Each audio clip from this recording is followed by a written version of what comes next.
Hey, before we get started, I just wanted to let you know that this review is part of a series of reviews of the 1999 LEGO Star Wars sets, and there is a playlist available where you can see all of them. So now on to this week's review.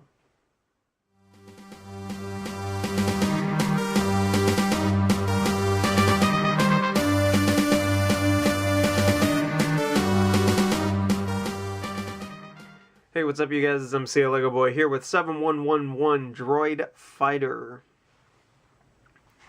The next set in our 1999 LEGO Star Wars review. It is 62 pieces and retailed for $6 back in the day. Wow. What a change, man.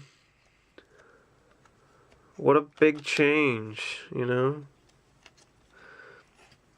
So I've gotten this set a few times. You know, like when you're 5 years old, you know, you're just gonna rip sets apart after you build them, and you keep them together for a bit, and then you're gonna rip it apart, and you're gonna blow it up, and you're gonna throw it in all the other pieces, and you're gonna use them together with all the other stuff like you're supposed to with Lego. But then there came a time where it's like, you know what, I kind of want to put this back together, maybe leave it that way.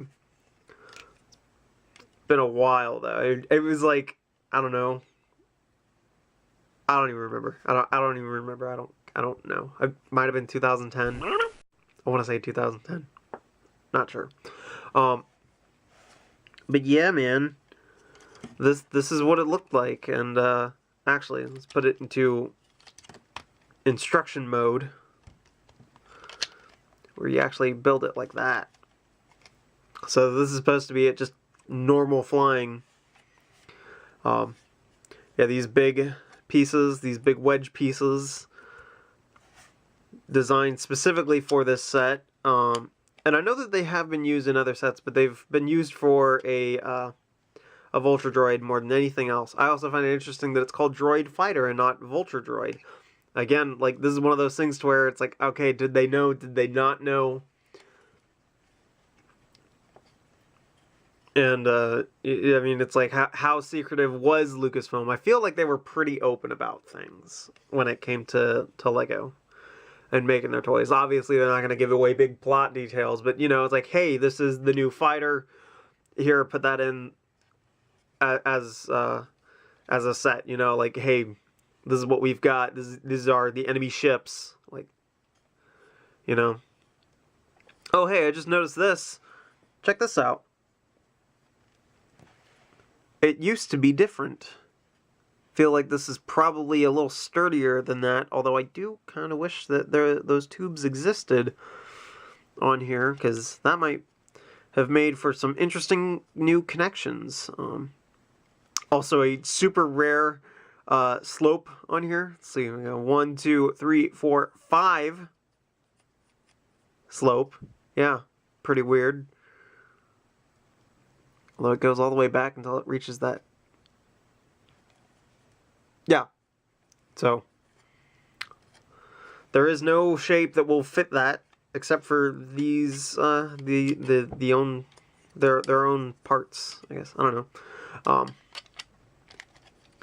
So yeah, it doesn't really do a lot.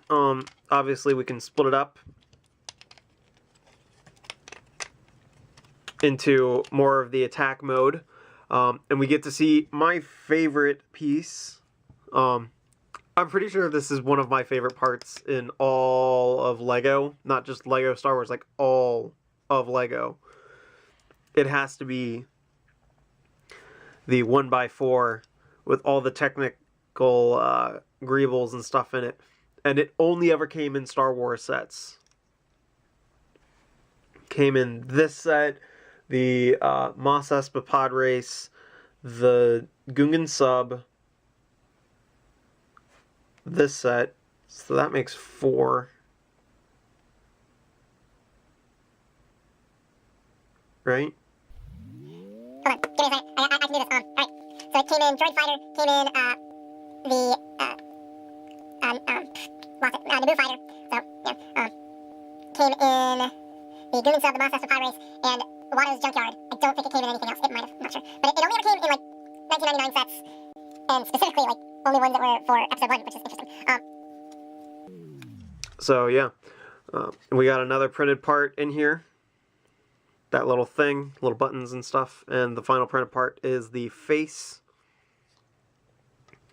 And the cool thing about this set is that you can actually transform it into the little walking mode that you see at the very beginning of the movie. Personally, I would think that this would have been a better spot, only because it looked a little bit more natural. But whatever, it goes here. I mean, there's nothing stopping there from being a regular 2x2 down in there to connect onto this. Although that might make it hard to remove, so you do a 1x1 in there, but maybe not. I don't know. Yeah, so anyway, we'll put it back there. And you can get it to go on a slant. You just gotta kind of force it to work for you.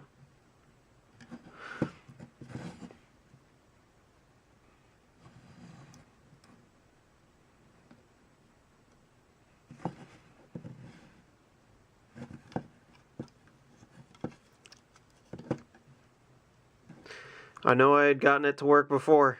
Hey, there we go.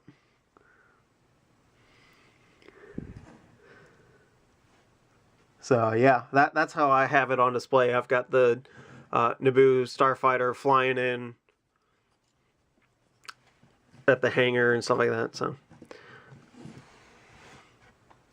yeah, like fun little set. Doesn't do a lot, but I mean, it's supposed to be, it's specifically made to be a thing that you just swoosh around. Forgot to mention there are those little red guys there. As a little bit, it's just meant to be held in your hand, go swoosh. And it is the only time that the Vulture Droid was released by itself until recently. I don't remember what year it was, but it's grossly oversized. Yeah. And yeah, I don't get it. But like the next time that we would ever get a Vulture Droid, I want to say it was 2005, and it was with Anakin's starfighter for episode 3, and then you got one with the Naboo starfighter. There was the one that came with Ahsoka's Jedi starfighter, and I think that was it before they came out with the big version that didn't need to be made. At least not that big. I mean, it's like, and it was probably like $20 or $25 too, and it's like, but I mean, what's wrong with just making a small little $10 set? I mean, yeah, sure, it was only $6 and only being 62 pieces, but they get away with 62 part $10 sets all the time. So, you know, and that's easy to build an army for, you know. You just build a whole fleet of them. One final thing I wanted to share. I mean, we've got it here. Nobody's building the set. It's all alone. It's by itself. What is life? Is it nothing more than the endless search for... Oh, hey. Maybe that's where I got the idea to do that. Ha! But then they also have it as an alternate model. Figure out how to make this guy. Oh, he looks so weird. I have never attempted to make this guy, and I have no desire to. I mean, it can't possibly be that hard to figure out. But at the same time, oh, it's silly looking, that's for sure. So, yeah. That is all we have for today with 7111 Droid Fighter. Our next review in the lineup is 7121 Naboo Swamp. So, this has been MCLegoboy. See you guys.